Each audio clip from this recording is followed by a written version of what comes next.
Shall we start? I think so. Okay. Well, Ben, thanks for joining us this morning. We are so excited to have you as our keynote speaker to the inaugural Tokyo City-Tech conference. And I actually didn't translate hot things about hot things. I translated what you do is who you are. So just to avoid confusion. Thanks again for joining us. Let's start with an easy question. All right. First of all, you've been to Tokyo so many times, much more often than other cities in the world, I suspect. And you've been here 3 times in the last 5 months, 6 months. Yes. What are the things in Tokyo or about Tokyo you feel compelled to come back to? And what is the truth about Tokyo we don't know that you know? Yeah, that's a good question. I'm not sure how much truth I know that you don't know, but I'll give it a shot. So one is, my daughter lives in Tokyo, in Meguro, so it's always great to see her. But, I think Tokyo is, maybe my favorite city, and it probably starts with the culture. So particularly if you're a visitor coming from the outside, most countries, first of all, have very kind of varied culture depending where you are, and subcultures and different kinds of things.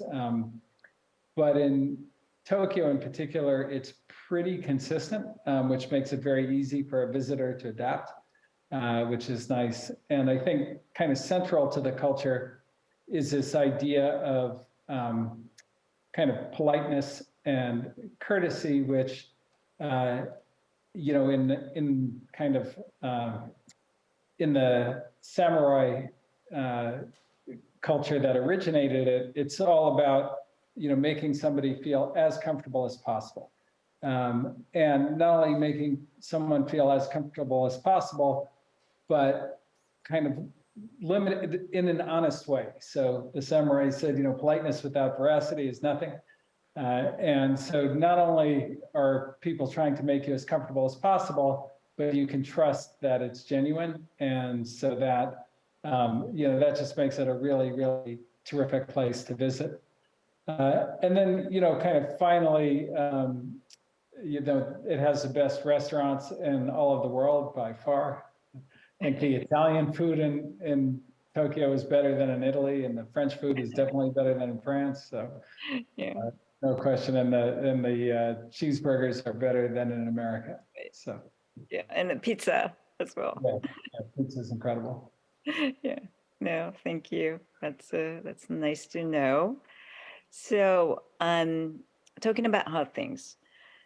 2022, last year, was a tough year for many economies around the world, with war, political tensions, and inflation after decades of easing, and also a tough year for many technology startups, with cyclical downturn, decline in VC funding, delayed IPOs, and finally an FTX blow up. Looking at the Asia Pacific venture investment as well, investment in China nearly halved, less in degree, but similar trends have been seen in India and other parts of Asia. What do we expect to see the VC investment in 2023 this year? And what advice would you give to founders who are struggling for their survival? Yeah, so sorry. Yeah, no, a long question. So first of all, I would just say, I think China is a very special case. They have a special leader who's turned out to be, started out especially good for entrepreneurship and is now probably especially bad. And that, that has driven the kind of investment coming out of China more than anything is, just a kind of a dangerous place to invest, independent of inflation or recession or anything else. And then if you kind of go down inside the venture funding market, the other thing that's happened is that, there was a tremendous amount of money in the kind of available for the growth stage as companies that, maybe 15 years ago would have been public companies. And that money kind of shrink quite a bit in terms of people slow down their investments. And a lot of that has to do, less with the amount of money that's actually available, but the pricing that's in that market. So the way to think about it is, companies at that stage are valued on a discounted cash flow analysis. And when interest rates go up, the discount increases, and so the valuations go down. It's pretty simple. And basically, companies were expecting much higher valuations based on their prior round than is sustainable in the new market. So that's mostly a pricing issue, I would say. That's just a matter of, okay, are you willing to price your company, with the new interest rates in mind? And then, in the early stage, I think there's still quite a bit of venture capital and quite a bit of interest in funding things that show promise. So I think that, if you feel like you have a really great idea or a great new idea, there's money available. And with investors, you only need one to say yes. So one thing I always advise entrepreneurs is, look, you can go see 1,000 people and they can all say no, but if you get one to say yes, it's a successful fundraise. And so I think that often people get discouraged because they'll have one or two investors say they don't want to invest, and then people feel like they can't get funded. The truth of it is, investors have their own issues. Often they don't. Most of the time, an investor doesn't invest in your company. It's it has to do more with them than with you. So it's important to keep that in mind as a founder. And I think probably if you already have a company going, the most important thing to remember at a time like this is there's only one unforgivable sin in business, and that's running out of cash. So you always want to think in terms of, okay, how do I get to the next round before I run out of money, and make sure I run the company accordingly. And the thing that's always difficult to understand when you're an entrepreneur is, what your company is worth can change because of nothing to do with your company. And that's basically what's happening now. So everybody's company lost 50 or 75% of its value. Nothing to do with your performance, nothing to do with the people you hired, nothing to do with how much product you've sold, just to do with the macroeconomic environment. And so the sooner you realize that, the better shape you'll be, because, without knowing that, it could definitely be scary. The other thing is, what you are feeling as the founder of the company and as leader of the company is far more intense than even what your employees are feeling. And so just realize that, it's that's as bad as it gets. Nobody's feeling worse than you. You're feeling the worst. So as you think about how to go forward, you don't have to worry about everybody else, getting depressed, because nobody's more depressed than you. And that always helped me once I realized that was true. Well, that's one of the characteristics probably required for a wartime CEO. Yes. Yeah. So in your book, Hard Things About Hard Things,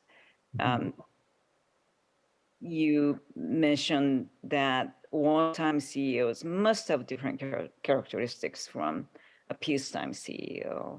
And how do you develop the skills, that mindset, and the skills probably with which you need to excel as a wartime CEO, or can you develop such skills, or are you born with it?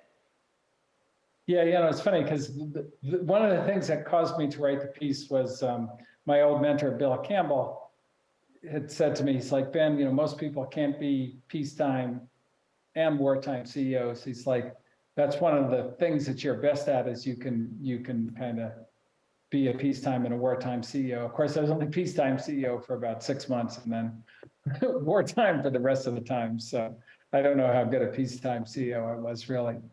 But a lot of the idea behind it came from, when you study management, management books and most of the management literature is oriented around kind of peacetime.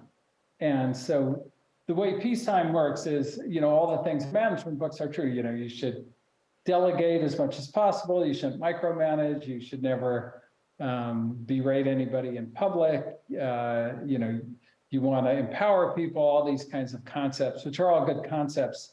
But, when I was a young kind of manager coming up, the two kind of most admired CEOs at the time were Andy Grove and Steve Jobs. And neither one of them was known for that. They were known for other things. So, Steve Jobs was definitely known for berating people in public. And in fact, Andy Grove, one of my favorite stories about him is he was just absolutely obsessed with people being on time. He felt like if you were late for a meeting, you were literally stealing from the company. It was no different than like stealing a computer or something like that, because you're robbing everybody of their time. And he very famously, there was a meeting that he was having, and he's CEO of Intel, and Intel's the most powerful tech company in the industry. And somebody came in late to the meeting, and Andy Grove said in front of everybody, all I have in this world is time, and you're wasting it. And so that was clearly not like a peacetime idea. That was a wartime CEO kind of thing. And, where does, peacetime, wartime CEO is sort of my attempt to get into, okay, why are there these two modes? And it really has to do with, what's important, people kind of learning to develop skills on their own, or is what's important making the exact right decision because you're running out of time and you've got to get the company to where it needs to go without any wasted movement. And if getting to where you need to go in a very timely fashion is important, then you're in wartime and you have to run kind of with that mindset. And I'll give you an example of how I recently coached one of our CEOs to do that. So, the CEO, he was running a public company, and that company was very impacted by COVID.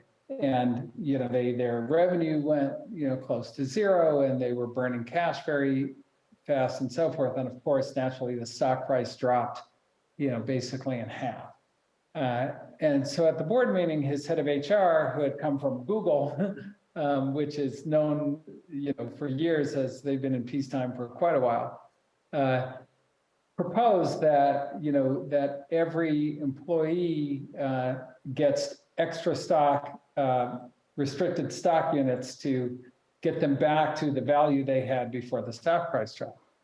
And, I thought that was just like a very peacetime idea. And it wasn't her fault that she was in it, because it's kind of like, if you're fighting the Cold War and then, and you train everybody for the Cold War and you set goals and objectives for the Cold War and, kind of KPIs and a Cold War mission and everything is about that. And then you're fighting ISIS, they're all going to be fighting the Cold War still unless you do something dramatic.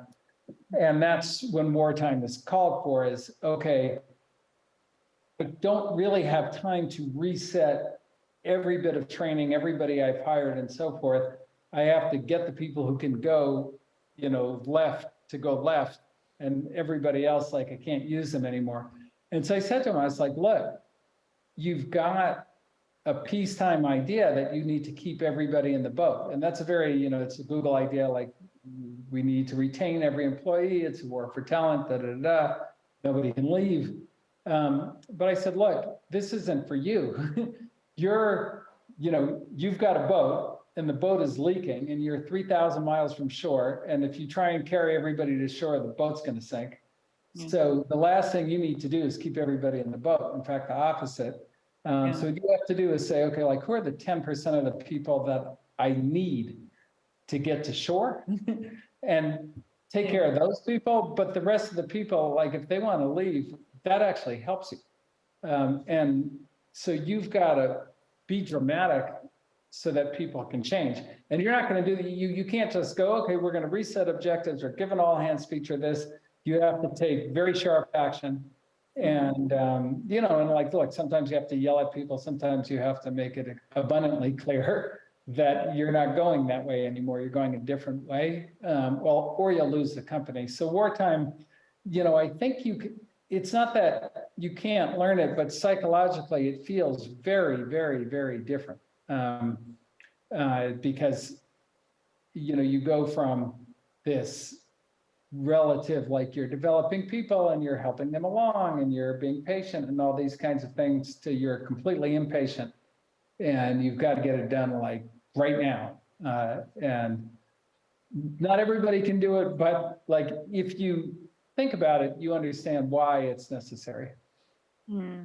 Is there anything that you did to develop those skills, say throwing up like 90% of the people off the boat in a cold, you know, winter sea? Well, I think I got myself into so much trouble, I had no choice. You know, like that's why I look at it is, you know, if you have to do it, then you kind of learn how to do it. And what you realize is, you know, communicating a new direction for an entire company is not something that, you know, you either do it fast or you do it never. There's no kind of patient way to do it. And it's usually these kind of dramatic actions. So in what you do is who you are. It's like these object lessons. There's this really famous story about Sun Tzu, where I guess a king had read The Art of War. And he said, well, you know, like, can you come help me? And he's like, oh, sure. You know, he's like, well, I want you to run this drill, you know, with this army that consists of like my concubines, you know, and the king thought it was funny and so forth. And Sun Tzu, basically, you know, the concubines they had him doing calisthenics and a couple of them were laughing and he went over and beheaded them. And then like nobody ever laughed during calisthenics again. Like that was it. But it's kind of, you know, like it has to be a dramatic signal for it to carry through the company and everybody has to be talking about it and say, okay, like, did you see what just happened? We're not doing that again because, you know, we don't want to get our head cut off. But it's that sort of mindset, like a very military mindset that, yeah, look, if you don't take everything incredibly seriously, like that's going to be the end of you. And if it's not the end of you from me, it's going to be the end of you from the enemy. You know, I like I said, it feels like a change of personality almost. And this is one thing that I think CEOs have trouble with is they don't realize it's better to be right than consistent. Yeah. And everybody wants to be consistent, particularly every leader wants to be consistent. I told you something and it came true. And consistency is good, but you don't want to do it at the expense of being correct. And I think where people get stuck is they're running the company a certain way and then things don't go the way they hoped. And they have to do something very, very different. And they're afraid to because they don't want to be inconsistent. And that's why most CEOs can't go from peacetime to wartime because they don't want to say, well, everything I told you yesterday, forget about it. Like we're doing something new today. That's just it takes a lot of courage. And yeah, and that's generally where people get stuck, at least in my observation. Yeah. Yeah. Like it feels weird to, you know, nobody wants to be inconsistent. Yeah, right. Can you like switch back and forth between wartime characteristics and you yourself? I mean, wartime and peacetime. You've been in peacetime for some time now. Yeah, well, so in running the firm, I mean, after years and years of doing it, like there's certain things where, there's certain things where it's delegated, it's working well, and people are doing it correctly. And there's other things when they're broken where it's good to be like completely intolerant. And a lot of times that feels weird to people, but it's critical, particularly on issues of culture and issues of, what is the standard? What's the standard of performance? What's the standard of work here?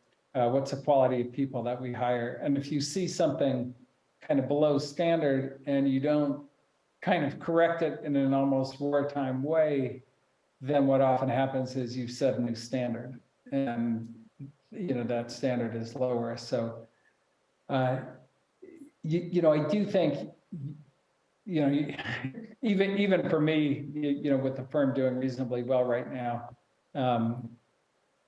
I'll end up being in kind of what I would refer to as kind of wartime mode from time to time. Just you see something wrong, it's really important to correct it fast. Right. Well, thank you. Just switching a topic a little bit about Japan. Yeah. It's unique. Japan is unique in the sense that inflation had not been an issue until recently. You've had the other issue. Right. So deflation has long been an issue with declining wages and compensations consistently over the last several decades. I mean, 20 years, 30 years. And now both GDP per capita and the average salary of Japan has been surpassed by those of Taiwan, and will be surpassed by those of Korea. And the good news for Japanese founders is that the talent is cheap here.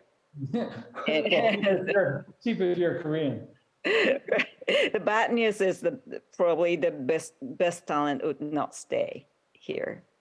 Yeah. So under that circumstances, what do you see the positive opportunities and the challenges for Japanese entrepreneurs? Well, I think probably one of the biggest opportunities is Japan is the best country in Asia to live in. So you have the advantage of, it's where people want to live. And it's funny because Silicon Valley has long had a lot of issues with it. So it's very expensive to live in. And it's, recently crime has been very high and all these kinds of, really negative things. But, it's still kind of where all the talent is because, so despite the issues, it does okay.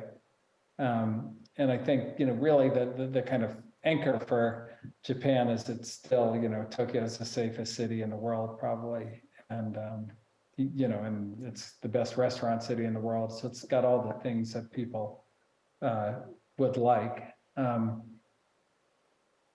Also there's a tremendous amount of talent in Japan. So the Japanese people are super talented and have built, amazing and, dominating global companies in the past.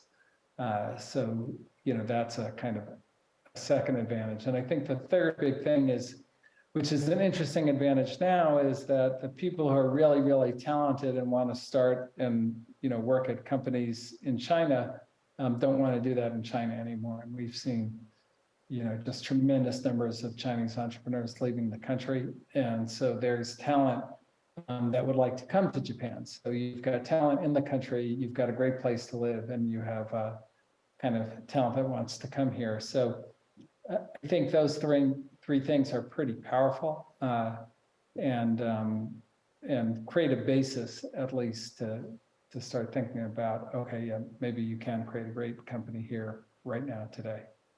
Mm. And what are the challenges? Yeah, I mean, I think that so one of the tax rates in Japan are like very high compared to the rest of the region, and really compared to the rest of the world, other than certain cities in the United States, maybe is the only one that's to rival, San Francisco, New York. but like San Francisco, New York are both great cities for entrepreneurship. So that's overcomable. I think the historical kind of regulation / protectionism for larger companies has been a challenge where it feels both that the government has historically favored larger companies, and then that's led to culturally the kind of best talent in Japan wanting to work at large companies and take that route of becoming a salary man or that kind of thing feels just much less risky than going to a new company. So yeah, I think that's a really important thing to overcome. And which leads to there is this kind of resetting the culture and making it more attractive for the best talent to go to a new company than to an existing company are probably the big kind of challenges that entrepreneurs have. No. Well, you have not invested in Japan, and you mentioned in the past that you probably do not have an appetite to invest in Japan or Japanese startups yet, probably, because they are too small or not ambitious enough.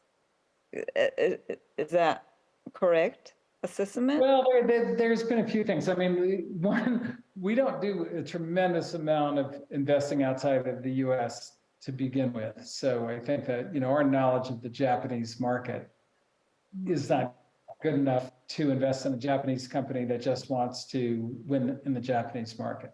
So it'd have to be a company that had ambition like beyond Japan, global ambition. That's probably the first thing. And then I think that,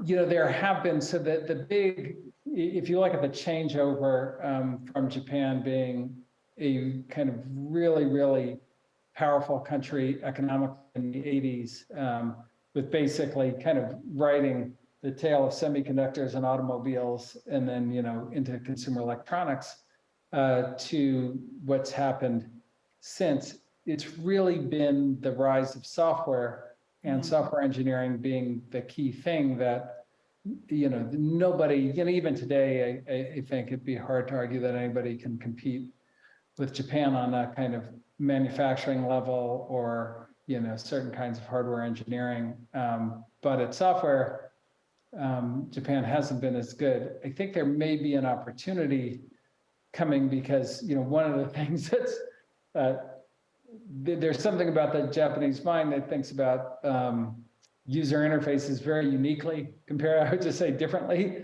than everywhere else in the world. So people in Japan, can use the user interfaces, but even on my visa application, to get a business visa to come through the Japanese website, I was so confused trying to understand how to use it. But that's we Japanese confused as well. Okay, it's not just me. But that's, I think the whole user interface design is going to natural language. So we're right at the point where almost every interface to every product makes more sense as just,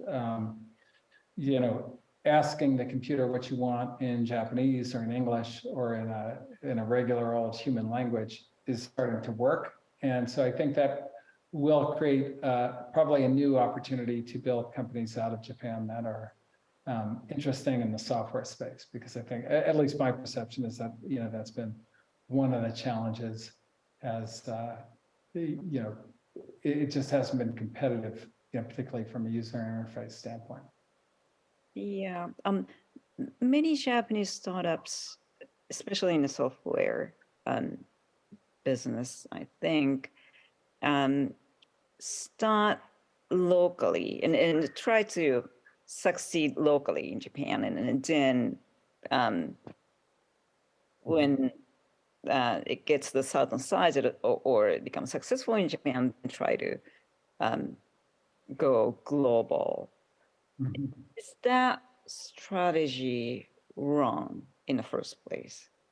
Do you think they should start globally first? I mean, or at least to provide services to um,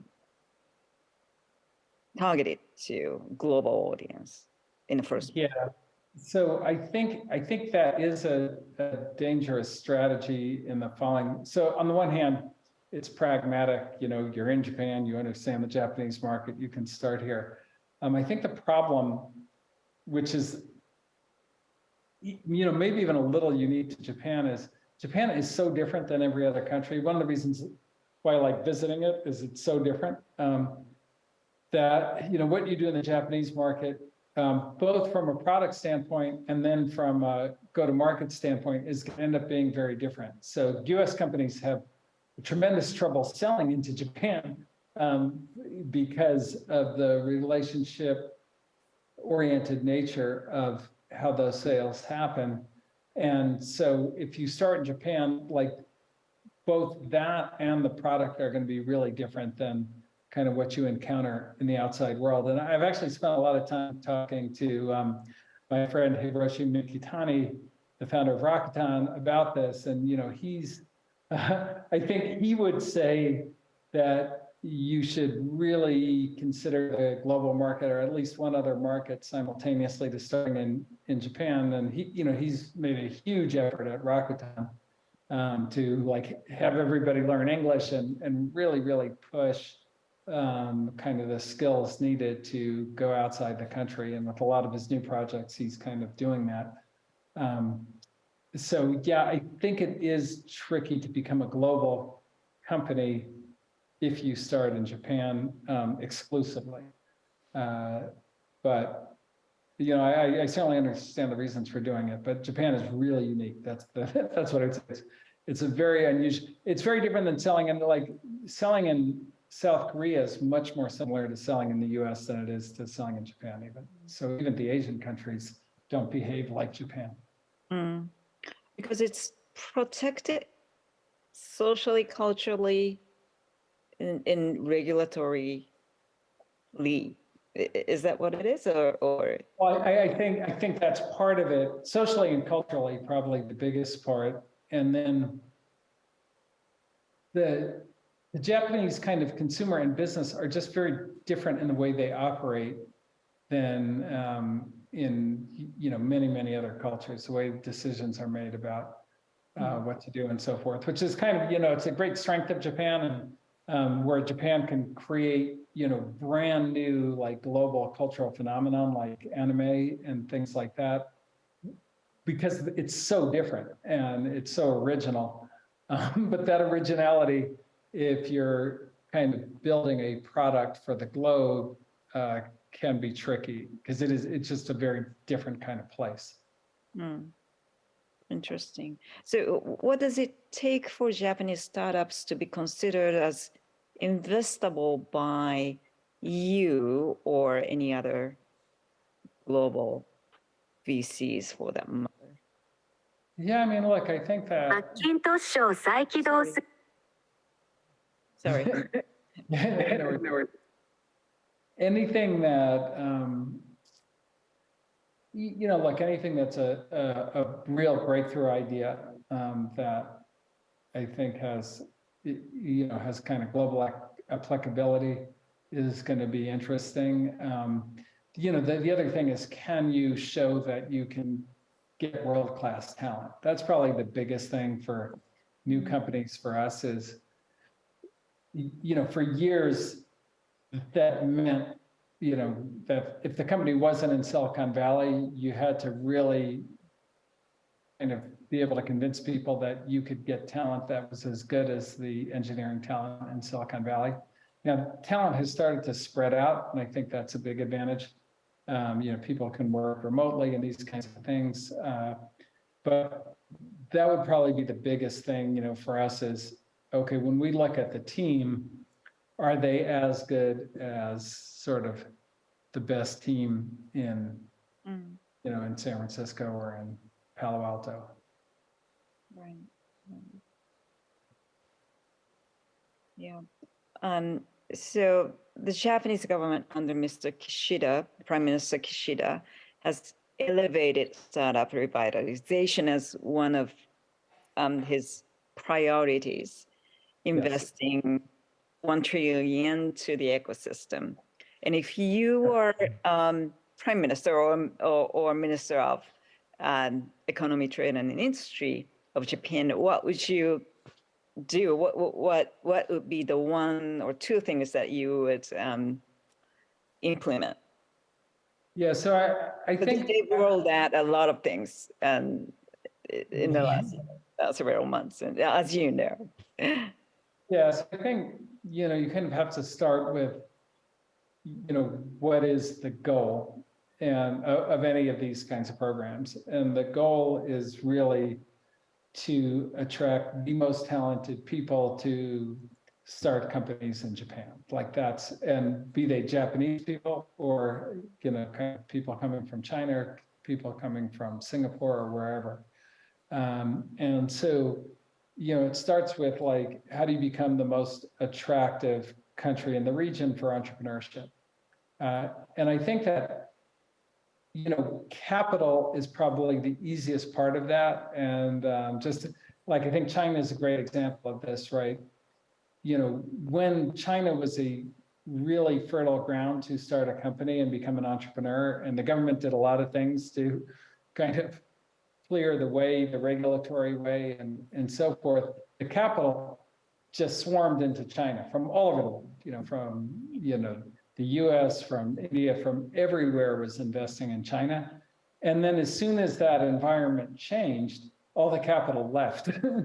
So money is very dynamic and very flexible and will go where the best entrepreneurs are. So I think I would start with, how do we attract the very best entrepreneurs? And I think the things that are really important to entrepreneurs are, one, can they both make money and attract the best talent? And I think that, kind of tax incentives are powerful for that. Can they build without the government interfering? And I think, the regulatory regime is important for that. And then just, anything that can make an entrepreneur feel like, if you succeed, the government is behind you. So a really powerful thing that the US government did to help entrepreneurship kind of really started the technology industry. So if you look at venture capital in the US, it started, with the semiconductor industry and companies like Intel and Texas Instruments and so forth. And that effort was really jump-started by the US on their project to go to the moon, basically specifying a microprocessor and saying, look, if you build this, we'll buy it. Mm. And so which is the best way to inject money into the entrepreneurial ecosystem, is just say, look, not pick the companies, but just say, hey, here's something that if you build, we'll fund. And recently the US, had a similar thing where it used to be almost impossible to get a vaccine company funded or an mRNA, or anything to do with RNA funded. And the US government said, look, if you build a vaccine for COVID, we'll buy it. And like to the tune of many billions of dollars. And that created Moderna, and it's created a ton of startups that also do RNA work and do vaccine work behind it, because that known outcome is very, very powerful. So I think if I was the Japanese government, I would start with those ideas. And one of the things that is great, particularly for like healthcare, Japan is known for having one of the best healthcare systems in the world. There's many things that the government could buy that might really improve the cost and the effectiveness of healthcare. If they said, look, we'll specify that, and if you build it, then and you build it in Japan, then we'll buy it. That would create a lot of companies, I think. I know that we certainly have companies that might move to Japan with some of those kinds of ideas. So I think that's the way I would think about it. Like, if there's a genius entrepreneur, how do I get them to build their company in Tokyo or in, in Japan in general? And then everything else I would build around that idea. Right. No, certainly the government backups and procurement and the guarantee, ease of regulation all helps as well. But some people point out that the extreme risk aversion nature of Japanese society and culture is still in a needs to be changed. And do you agree with the assessment? Well, so I've talked to, and you may know this better than I do. So I spent a lot of time talking to Mikitani-san about this. And in his view, and I really agree with this. So as a student of culture, and what you do is who you are, the way you change culture is through incentives.